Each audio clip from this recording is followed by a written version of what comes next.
I think I'm maybe the original model for not following a conventional path through life Really? Why? because I haven't followed a conventional path through life. So, will you maybe tell us how you've done it, or is that all you have to say for this episode with that attitude of yours? Okay, well played. I'll spill the beans on how you can go your own way.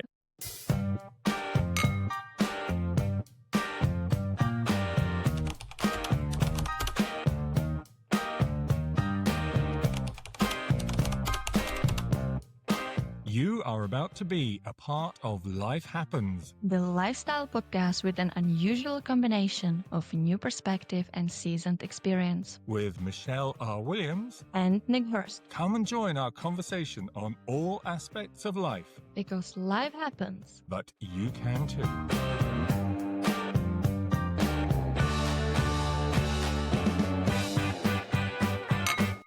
Is there such a thing as a stereotypical path through life? And if so, what is it? From where I'm standing, I would say no, because I've never really followed any kind of conventional path, never really had a full plan. I guess I've just kind of made it up as I went along. It can be dangerous, but it is fun. So, we will be talking about breaking the stereotypical paths in life today. But maybe before we start, we should explain our views on what a stereotypical path in life is. For me, and the way I was shown my whole life, the stereotypical path of life goes basically, long story short, school, then graduate school, find a job that you will be working 40 hours a week for the rest of your life from 9 to 5 until you retire. On the way, you will probably get married once, maybe twice, and have some children on the way. Then you retire and then you die. And that's pretty much it. And that's basically your whole life. And maybe you will get to have holiday like once a year for a week. And that's pretty much it. And I know that's like, terrible generalization, but it was long story short. So bear with me. I think that like, if you think about it, the view on this life or like how life normally goes is pretty much the same. You just see it in the very similar way in general. I think that is the general path of life in certainly the developed world. Born, education, job, marriage, possibly, children, possibly, job, definitely, hopefully. I suppose these days it's harder and harder getting the job you want. And then that carries on and on and on. Then you retire, and to use your rather gloomy outlook, then you die. I think lots of Well, people do you now... not? I mean, I'm just being realistic here. I don't know how it works in your world of optimism, but from where I'm standing, you retire and then you eventually die. I mean, if you are lucky. Let's put in the eventually there, because with people living longer these days, there's quite a long time to spend where, there's more to life than just working that you can But there discover. should be. There should be, but it is obviously the bulk of your life. It's about 45 years. I always, in the last 10 years, as you know, I spent teaching because I taught you. And one of the things that I used to say to kids with talking about their future lives and what they would be doing after school, and trying to bring them to some kind of realization of, facing years and years of work. And I would say to them, if you think that school is boring now and you don't really want to do anything, well, and this is in Czech schools, remember, most Czech schools at elementary level, you are done with school at about 1:30 in the day. Sometimes you might have some afternoon lessons, but it's a relatively short day, certainly compared to English schools, for example. And yet kids would be going, oh, school, I don't want to be at school, it's so boring. I said, well, if you think this is boring, imagine that you end up with a job that you don't like because you didn't get all those qualifications that you could have got while you're at school. You're then going to spend 45 years being bored, and not just up until 1:30 in the afternoon, because you'll be working an 8-hour day and you'll be lucky to get home before 6:30 in the evening. So you better do something that you can have fun with. So you've laid out the conventional life path and made it sound pretty daunting. And it's the same in England. That is the path. There's some minor differences in terms of the ages that you would leave school and so forth, but otherwise not much. Most of it's the same. You can, as in the Czech Republic and in the UK, you can leave school when you're 16. I think that's probably fairly 15. standard across 15. 15 in Czech, is it? 15. You can leave school at 15. Okay. In England, it's 16. So you could go and get a job then, but you won't have much qualification. The job is not going to be great and it's not going to make you lots of money and is probably not going to give you a lot of job satisfaction. Or you can stay on another 2 years in the UK and do what we call A-level exams. That's where you just have 3 subjects that you study in more depth. And then you would finish that when you're 18, and then you can leave school then and try your luck, which a lot of people do. Or you can stay on and go to further education and go to university or maybe some vocational type of training and then leave at age 21, 22, somewhere around that age. And then you can go to work. Certain types of work, particularly I'm thinking in the medical field, you would then have to go on and do lots of very, very particular studies that will take years to become a doctor, or if you want to even go further than that and become a surgeon, I know it just takes forever. And quite rightly, because there's a lot to learn. So that's kind of the conventional path. And in the meantime, your personal life will be developing. You will probably be moving away from your parents, but these days it's not always the case because it's very difficult for people to get on what we call in the UK the housing ladder, and be able to buy your own house. It's getting increasingly hard, and probably if Buy houses. yeah. The way you're talking about it, that's so adorable. Buy houses. My generation can't even rent a flat. And you are talking about buying houses, man. Yeah, fair point. And I was trying to get to that. It is harder and harder now, which is why a lot of people in their late teens, early 20s are living with their parents longer because it is really hard to, as you say, even be able to afford to rent a flat, let alone buy a flat or a house. So, I mean, in the UK, the economy, a lot of it is kind of predicated around being able to own your own home. And it's always been kind of the right of every person to have their own house or their own flat that they own. Hence the idiom, you know how I like my idioms, an Englishman's house is his castle. The idea being that everyone has their own home and they are completely secure within that environment.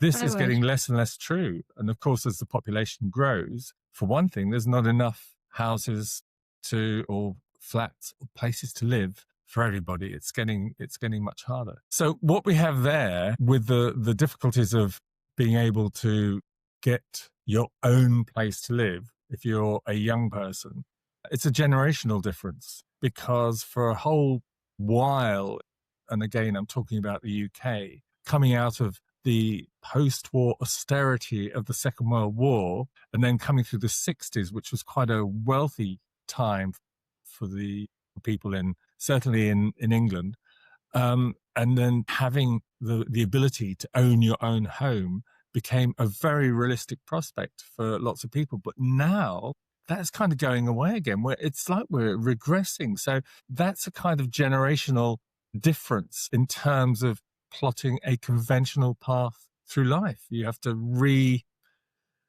realign your ambitions, your plans, all sorts of things, because from generation to generation, things change. So, talking about like cultural and generation differences, what I think is getting much, much better with each generation is traveling abroad. Because, and obviously all of these differences depend on not only the generation, but also the country. So we can basically only talk about the UK and the Czech Republic.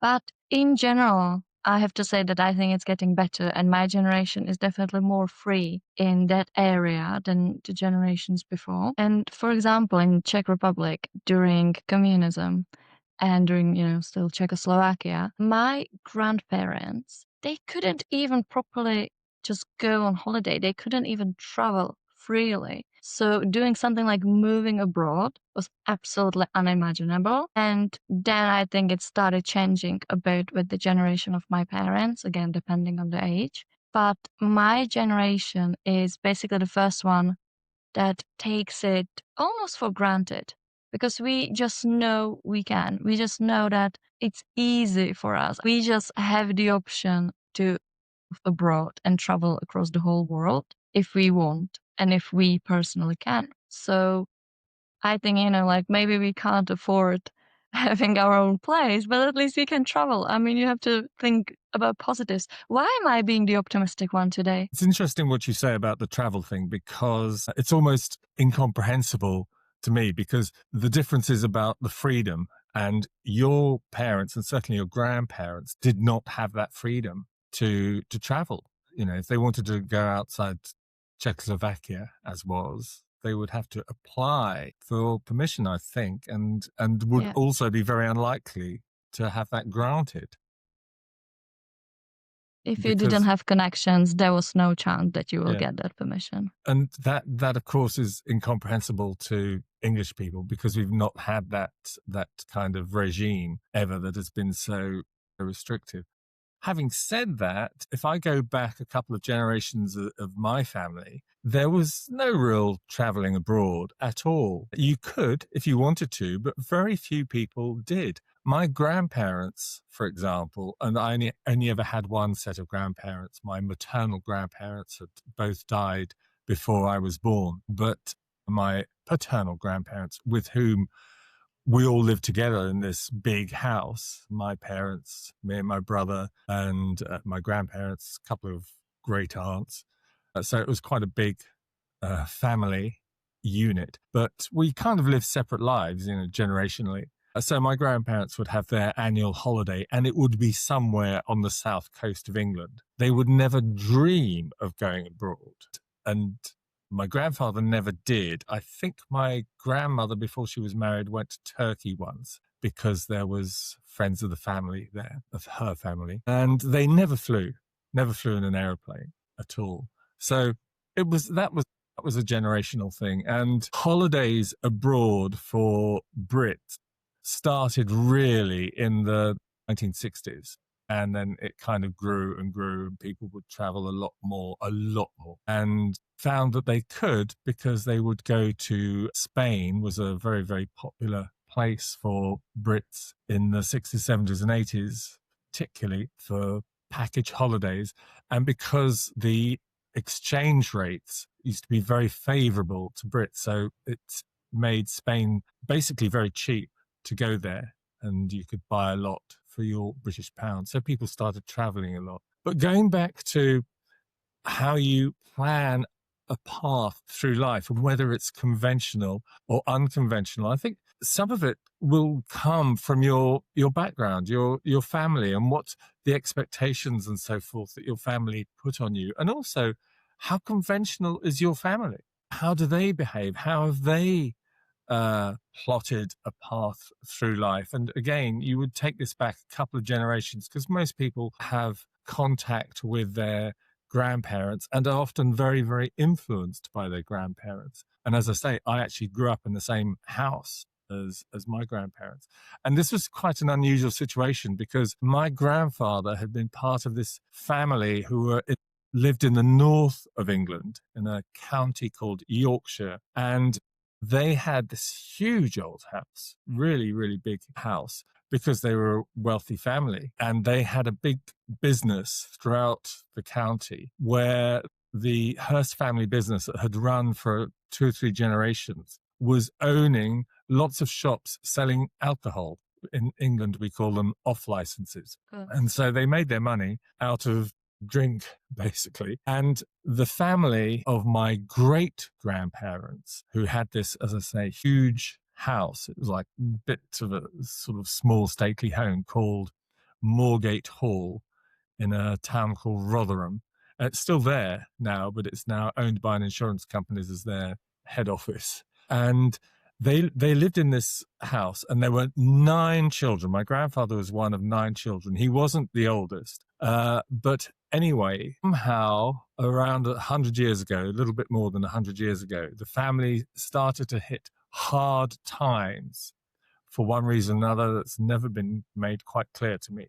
Anyway, they needed to relocate and slightly downsize. So it fell on my grandfather to do all this. I'm not sure why. As I say, he wasn't the oldest, but he was the one who was kind of I guess, the alpha male. And he relocated the entire family, all the living members of the family, down south. And the center of the family was the house and the farm that he took over. So this large house that I lived in and had a farm with it, and that became the center of the Hearst family. Then various other family members were kind of dotted around the southeast of England. One was on the south coast in a town called Brighton, and another was in a place called Maidenhead. They were all dotted around. One of his brothers, who he was very close to, lived about 5 kilometers away from the main house, and they worked together in the family business, which was the farm. So my point here is that my grandfather's life was less than conventional. I can't speak about his education because I really don't know what it was, and that would have been in like something like the very early part of the last century. So we're going back quite a long way. But then he took over basically the family and became the head of it, and then had this extraordinary situation of having to relocate the whole family to a different part of the country. So that was quite unconventional. And then I lived in the same house as my grandfather for the rest of his life, and he tended to go his own way, certainly in terms of how he lived his life, and he certainly lived it to the fullest, I can say. So we're definitely influenced by our parents and our grandparents, but also I think that there was possibly something in my DNA from my grandfather. And sometimes now I sort of think maybe I am a bit like him in some respects. And also because I was the firstborn of my family, my father and mother, I'm the oldest. My grandfather tended to dote on me a bit. I was his favorite. There was never any question about that. He let me do things that no one else could do. He always, for example, he would always drive a Rolls Royce car, and he had several over the years. And he would allow me from age 13, he would allow me to go out and drive his car round the farm, down these dirt tracks on the farm, for example. So that was kind of fun, that I could do that. The next day going to school, and what were you doing last night? Oh, I was driving my granddad's roller around the farm. So what you just said, like all the stories like with your grandfather, I think it's like really, really nice, really beautiful relationship. And I think like in this case, and then the topic we are talking about, it is also quite unusual because I think that so many people will be met with judgment from their loved ones and close ones and family when they decide to break the stereotypical path,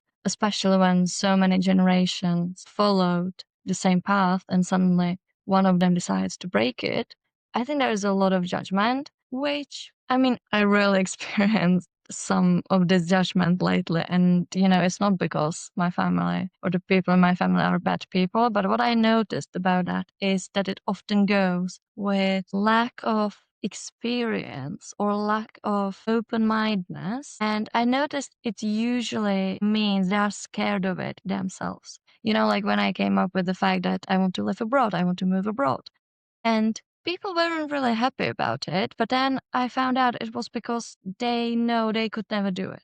You know what I mean? And there goes everything. I'm not just talking about family, but like people will almost get jealous to a certain time. They will just project. It doesn't matter. At the end of the day, it doesn't matter what the emotion is, but people will project their emotions about your plan onto you. So if you come up with the idea of moving abroad, they will immediately think about themselves. It's a natural reaction. I mean, we all do it. And they will think, well, how would I feel like having to move abroad? And either they are scared because it's just not for them, and they mean well. I genuinely believe they mean well. When it's people who care about you, they will be worried about you. So because they are scared, they will want to protect you. So, it's a good thing.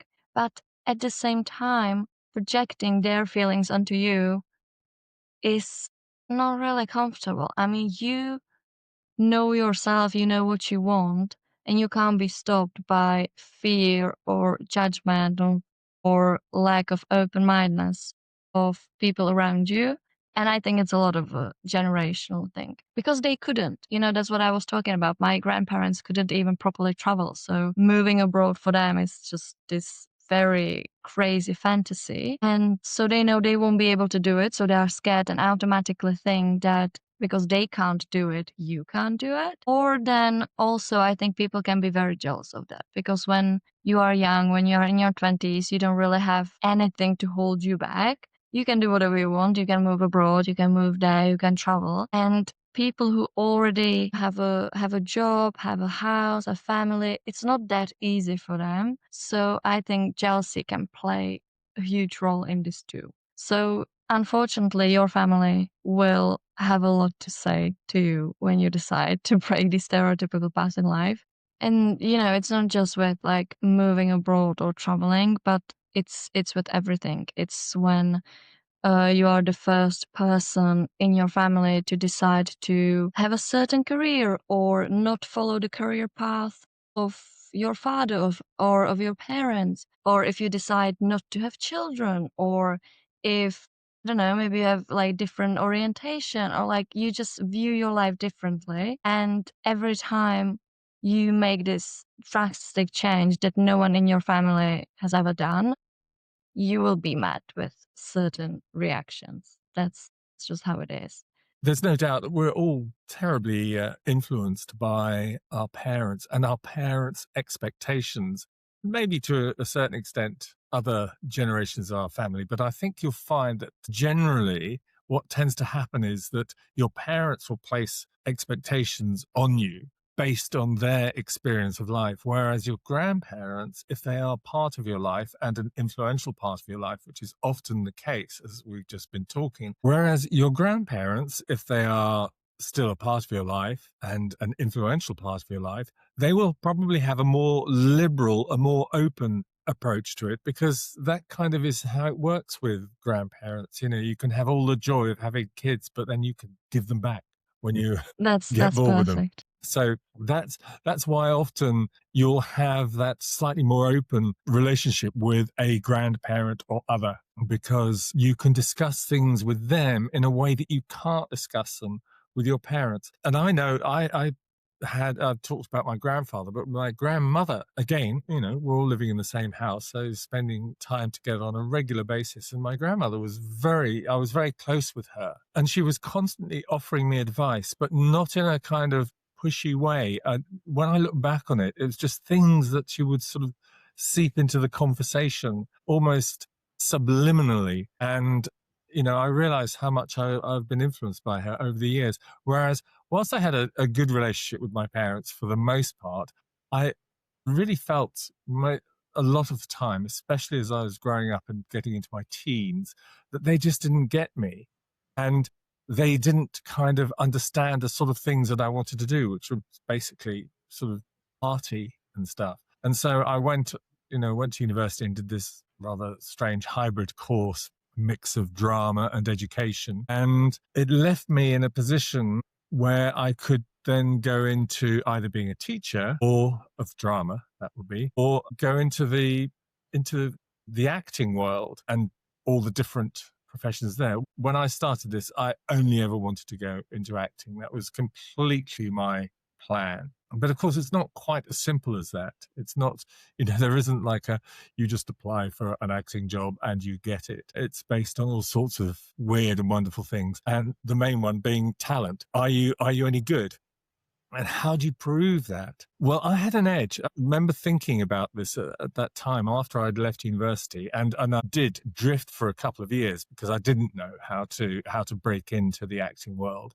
And I spent time working as a van driver, a lorry driver, a barman, and eventually a manager of a bar and sports club in southwest suburbs of London.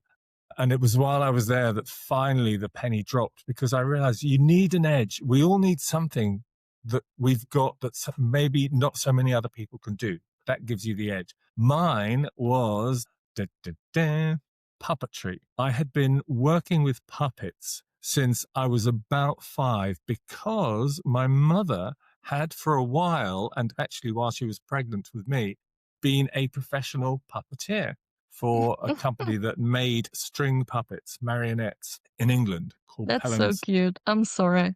Like, I'm tired of building my career. I will just leave the career ladder and become something like this because that's just so fun and so adorable. So because she had been a puppeteer and she had all these marionettes, string puppets, so she taught me how to be a puppeteer. And from a very young age, working with both string puppets and glove puppets as well, I started putting on puppet shows. And then as I got older, they became more and more sophisticated. And I worked with my brother, and we would, my father actually built us a small puppet stage, puppet theater with, proper miniature theater, lighting and everything. And, things to hang the scenery on and so forth. So we would go to town doing these puppet shows. So I did this for years. So when I came to sort of start thinking about, oh, right now I need to really make a career choice and how can I get onto the acting ladder, I realized that the puppetry thing was my key to get into it because it's something that very few people could do. It was a Mm. rare skill. And long story short, because it is a long story, I managed to get a job with a professional puppet theatre company called De Silva Puppets, and it was run by Ray and Joan De Silva, and they were based up in Norfolk in the east of England. And I travelled up there and met them and did an audition, showed them that I could operate a puppet and talk through the kind of things they wanted to do. And so I got that job, and that was really my first proper professional job. And I moved up there, rented a small flat, shared it with one of the other members of the company, one of the other puppeteers. The rent in those days for this quite large 2-bedroom Oh, flat, don't actually even it was tell large, me. was £5 each a week. So it's ridiculous. This was Nice. 1978, so it was a long time ago. Nice. I joined De Silva Puppets and I toured all over England, performing in schools during the school time, and in school holidays and half terms, then we would have like a week-long residence in a theatre, which was just luxury because the schools tours were really, really hard work because you did one school in the morning and another school in the afternoon. And it was, really quite pressured, but it was great fun, absolutely great fun. No money in it at all. But what there was in it, and this was very important, that to work as a professional actor in the UK, you have to be a member of the Actors Union called Equity. And to be a member of Equity, you get an Equity card. Literally, it was a card in those days. I'm sure it's all digitized now. This was really fought over because to get an Equity card, you had to be working professionally in the theatre or television or film. But to work professionally in theatre or television or film, you had to have an Equity card at 22. But there would be some companies that would take on non-equity members as trainees, and they would get you your Equity card. It would take 3 months to do that. And that's what happened with De Silva Puppets, that they would take on people and they would get them their Equity card. So that's how I got it. And when I got it, it was such a precious thing because then it opened up the doors to any acting job anywhere. And so Mhm. I stayed with De Silva Puppets till my contract ran out. And then I moved to another company who were also puppet based, but also did some real live theatre as well. And they were based in Wales, in South Wales. So now I've moved countries because Wales is okay, it's part of the UK, but they have their own government, have their own language, and believe me, they have their own culture. And so I moved and lived and worked in Cardiff. And the thing about with this company was that not only did they, as I say, do puppets, but they did uh, a live stage show, a completely different show. So we had two shows that we were doing, and we also put one of them on TV. It was filmed by the BBC in Wales. And so that was my first experience of working in television. And I was playing a burglar who stole a dog called Samson. It was a kids' show. So it was all about this. In fact, it was called A Dog Called Samson. And I was one of the two burglars that stole him. But that's pretty much all I can remember about it. But anyway, that's how I got started. So I started working in theatre and in TV, and doing that, going around the country on tour to theatres and schools. We would, from time to time, be interviewed by local radio people. And in one of these interviews, I was in a place called Leicester, and BBC Radio Leicester sent a reporter to come and interview us. And it turned out this guy that they sent, his name was Gabby Rado, he and I had been at school together in Wimbledon. And he and I had been like the two main people in the dramatic society at school, putting on plays, acting in plays. We'd had at least two plays where he played the hero and I was the villain. And in fact, in one of them, he actually killed me every night in front of an audience. But we were just so amazed at this coincidence of meeting again after all these years, because we completely lost touch. And there he was, BBC reporter for Radio Leicester, and there I am, former for De Silver Puppets. So I went to visit him at the radio station, and I just fell in love with that environment and sat in the studio with this radio show going on, and I did an interview. And it was supposed to be an interview about our puppet show, but it ended up being more an interview about the coincidence of meeting people from your past life in a completely different setting. It was a huge influence on me. And at that point, I decided I really want to get into broadcasting. So again, and I thought, well, that should be easy. I've, gone into being an actor, so that's fine. And I carried on acting actually for several years after that. It wasn't an immediate thing, but it was in my mind. And I ended up actually being in a not very good show in London's West End, which sort of staggered on for 3 or 4 months, as I remember. But it was at that point I was thinking, right, now is the time to try and make the transition. How am I going to do that? And at that point in London, there was this organization that had started up that was sort of funded by commercial radio, not the BBC, but commercial radio, which was just growing and becoming quite powerful in the UK at that time, because we didn't have commercial radio until 1972. So it was really all quite new.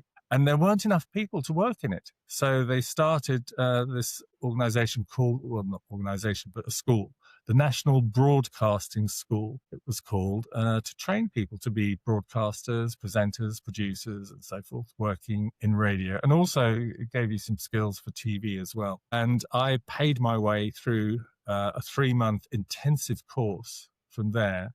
And from that, I started getting freelance work with the BBC. Everybody else on the course was going and trying to get jobs with commercial radio stations. So I thought, okay, I'll go in a different direction, because I'll do what not everybody's doing, because then I'll be more likely to succeed, because there'll be less competition. And that's actually how it proved. So I got the job doing showbiz reports for BBC local radio stations. And then occasionally I would cover other stories, sports stories mainly. They obviously decided that I was somebody who could cover sport. So I kept doing that, but it was really, really badly paid. So I realized that at some point I was going to run out of money doing this. By this time I was married and had a small child. So running out of money wasn't really an option. So I had to look for another possibility, how to take the next step in order to start becoming financially viable, that I could afford to have a family. And that's how I came to go and work in Saudi Arabia and become the first ever professional broadcaster on the English language TV station and English language radio station run by the Saudi Arabian government. I think that all just comes down to the simple question that I'm asking myself a lot lately. And that's if you should plan your life and your career and your next steps, or if you just should go with the wind and just wait for opportunities and look for opportunities and adapt to what's going on around you. And I feel like from listening to you, I feel like you sort of did both, and I feel like you found that balance because you had that very clear goal in your mind, but at the same time you were changing it and like taking different opportunities and so on and so on, which I think it's the balance that I'm still looking for, and is probably the best thing you can do if you want to go this way, if you want to go your own way, and if you want to plan your life in your own way. Because at the end of the day, it's your life. And yes, people will have opinions on that and people will talk into it and so on and so on. But at the end of the day, it's your life and no one else's. And so I think that because for you, you are talking about it. And I just feel like it's so easy for you because it already happened. And here I am. And I'm like, yeah, I'm in it. Like it's just, I'm at the beginning of it, just starting happening for me. And it's scary. And it's like, yeah, what if I don't get this opportunity? Or like, what should I focus on? Should I plan it? Should I not plan it? And so on and so on. So I think it's important to know what you want, to sort of imagine your life in 10, 20, 50 years and have that final goal. What would the goal would be? And to point that out and to realize what you actually want while you still can. I mean, we had the whole episode about this, that it's never too late and you always can, which of course, yeah, uh, that's obviously right in certain areas, but also the sooner you realize what you want from life, the better, because the later you realize that that makes it harder to change it or to act on it. So I think it's important to have that one goal, like, I want to do this no matter what, it's what I want.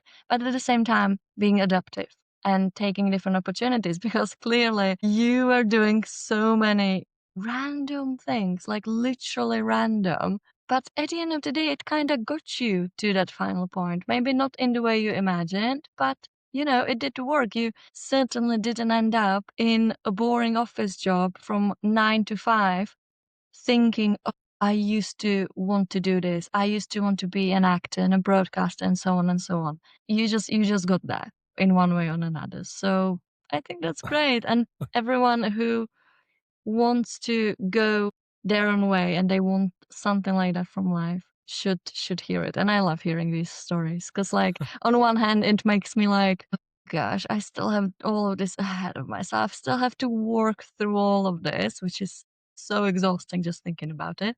But at the same time, I'm like, yeah, let's do random stuff. I mean, it worked for Nick. It will work for me too. Why not? The thing is, I'm inside it. I did it. It doesn't seem that random to me. It just sort of felt like, because that's what happened. You know, Mm, there was a path, but I was making the path up as I went along. Two things you said: use the word wait. Should I wait for something to happen? No, never do that. Don't just sit back and wait for something to happen, because you know what?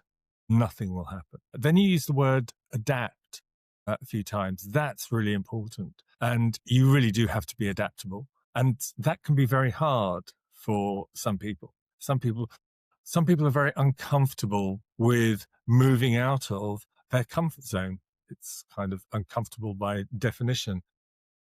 I'm not. I like a new experience and I like change. I don't really like it if things stay the same all the time. But the key thing is that you've got to make things happen. You've got to have uh, the ability to basically step off a cliff blindfold and hope that something's going to break your fall, because that's how it feels at times. nice. That is Have, very, very optimistic. We really changed our views today. You are being the pessimistic one today, and I'm trying to balance it with my non-existent optimism. What's wrong? I don't think I'm being pessimistic. I'm just kind of relaying what happened to me. But what I am saying is that you need to have something of a plan, even if it's just the next thing that you're going to do. Like, oh, I'm going to look for a job that will help get me into acting and get me an equity card, which is what I did. That was a plan that I had. That was as far as the plan went. But once I've got that bit done, then I'll have another bit of plan. It's like I've been building a bridge, one plank of wood at a time. As I've walked across the canyon, I'm using all these kind of strange metaphors, and most of them seem to involve falling from great heights. There is no way to really prepare yourself. It's a state of mind. And one of the things that we've been talking about in all our podcasts is that the most important thing you can do is to know yourself. And that's a point you've been making. Because you've got to know if you're capable of doing this, if you will survive, or do you need the security of a very, very regulated Yeah. life following that conventional path? And the other thing that you can do all through your life is never lose the ability to learn. The one thing that school teaches you, a lot of the stuff you do at school, you'll hate, you'll be bored by. There'll be a couple of things that you probably really like, but lots of things that you don't like. But what you are getting at school is you are learning how to learn. Because once you leave school, if you just think, that's it, I'm never going to learn anything new again, then you are setting yourself up for a big fail. Life will be boring. You need to constantly be learning new skills, learning new things about the world, learning new people. When you meet somebody, you have to learn that person. So you need that ability, and that's what's going to give you the adaptability to succeed and to have fun. And my final word, I believe everybody has something that they're good at. Some people have something that they're exceptional at, but by definition, they are the exception to the rule. But I think that pretty much everybody has one thing that they are good at, maybe better than other people. That's what you can sell. So that's what you've got to find out about yourself. What is it that you're good at, that you can do, that other people perhaps can't do as well as you? And then look how to turn that into a fun career. And on that note, what about you? What's your path looking like? Or do you want to ask us any questions about choosing a path through life? If so, get in touch with us. You can leave us a comment on the platform you are listening to this podcast on, or you can send us a message at our Instagram at lifehappens.podcast.